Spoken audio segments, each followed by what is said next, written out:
अस्सलाम वालेकुम जी। क्या हाल है स्टूडेंट्स? मियां शफीक मेरा नाम है। मैं CSP ऑफिसर और स्टडी रिवर का मैं फाउंडर, ओनर एंड CEO भी हूँ। हम CSS की तैयारी करवाते हैं। आज हम बात करने जा रहे हैं, अक्सर बच्चों का ये क्वेश्चन आता है जो स्पेशली बिगिनर्स होते हैं कि जी CSS की तैयारी शुरू कहाँ से करें। बहुत बड़ा एक पहाड़ लगता है जब आप CSS की तैयारी करते हैं, यार किस सब्जेक्ट से शुरू करें, पहले किसको ख़त्म करें। इस पे तो हम एक अलग वीडियो बनाएंगे जो आपकी कोर्स प्लानिंग है उस पर। ये बिगनर्स के लिए वीडियो है। इसमें दो मेजर चीज़ें आती हैं जब आप CSS की तैयारी शुरू कर रहे होते हैं। सबसे पहले तो ये है कि सब्जेक्ट प्रेपरेशन। क्या आप एट ए टाइम तमाम सब्जेक्ट्स को पढ़ना शुरू कर दें? अब बहुत सारे बच्चे जो इस तरह की कोई स्ट्रेटजी अडॉप्ट करते हैं तो उसमें प्रॉब्लम क्या आता है कि वो बेचारों को 2 या 3 महीने के बाद पता चलता है कि उन्होंने 5 या 6 सब्जेक्ट्स को एकदम से पढ़ना शुरू कर दिया और उनको कोई भी सब्जेक्ट समझ नहीं आ रहा और उनकी फ्रस्ट्रेशन या स्ट्रेस का लेवल जो है वो बहुत बढ़ता जा रहा है।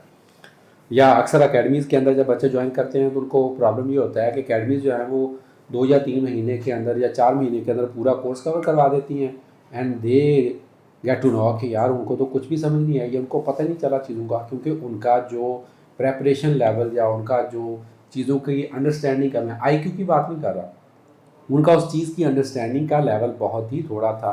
और जब टीचर को उन्होंने ज्वाइन किया तो टीचर ने रश थ्रू किया उस सब्जेक्ट के अंदर से और वो तमाम सब्जेक्ट्स को अंडरस्टैंड नहीं कर पाए। अब इस चीज़ का हल क्या है?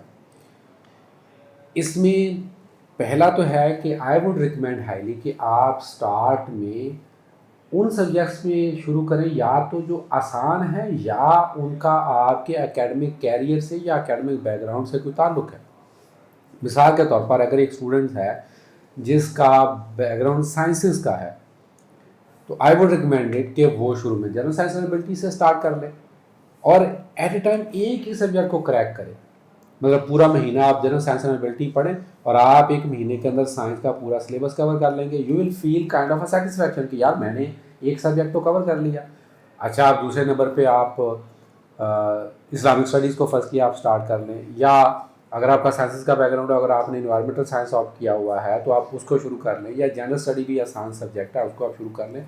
इससे क्या होगा कि आपका एक स्टेमिना या मोमेंटम बनना शुरू हो जाता है, तो आप आसान सब्जेक्ट से शुरू कर सकते हैं।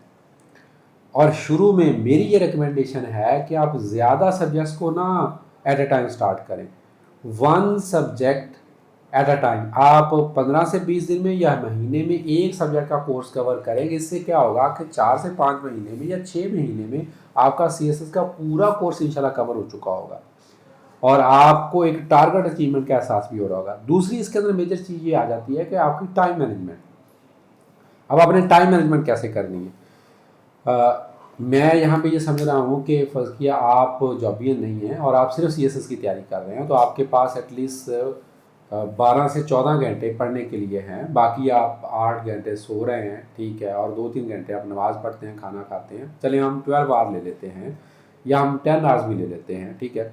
अब मैं अगर 12 आवर की ब्रैकेट में देखूँ तो आपको कम से कम 8 घंटे सिर्फ एक सब्जेक्ट को देने। अब 8 घंटे का मतलब ये नहीं कि आप 8 घंटे बैठ के उसको पढ़ रहे हैं, आप उसको 2-2, 3-3 घंटे की शिफ्ट्स के अंदर, सिटिंग्स के अंदर पढ़ेंगे।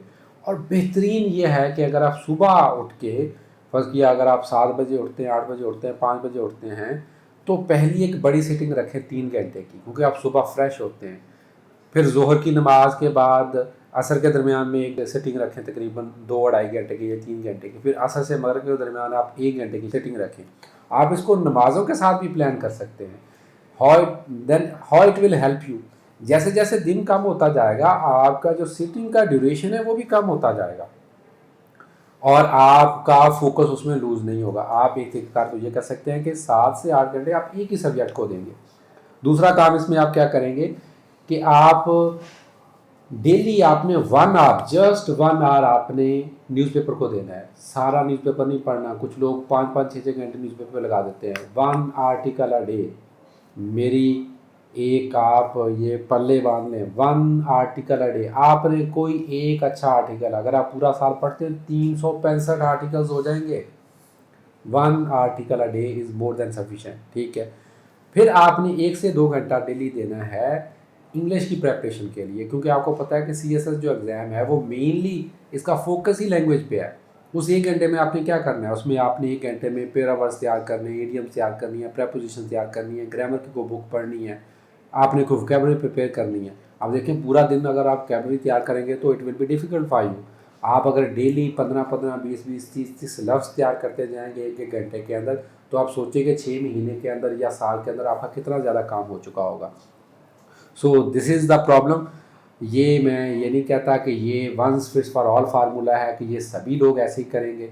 आपकी अपनी कोई अच्छी स्ट्रैटेजी हो सकती है, किसी और सिविल सर्वेंट ने, किसी और CSP ऑफिसर ने आपको हो सकता है कोई इससे अच्छी बेहतर स्ट्रैटेजी बताई हो, आप उसको भी ऑप्ट कर सकते हैं। मैं ये अपना और अपने तमाम दोस्तों का, जिन्होंने हमने मिलकर जब तैयारी की थी इकट्ठे मिलकर सब ने, तो जो हमने स्ट्रैटेजी ऑप्ट की थी, मैं आपके साथ वो स्ट्रैटेजी शेयर कर रहा हूँ जो कि गोल ओरिएंटेड भी है, टारगेट अचीवमेंट का एहसास भी होता है और उसमें आपको टेंशन भी कम होती है।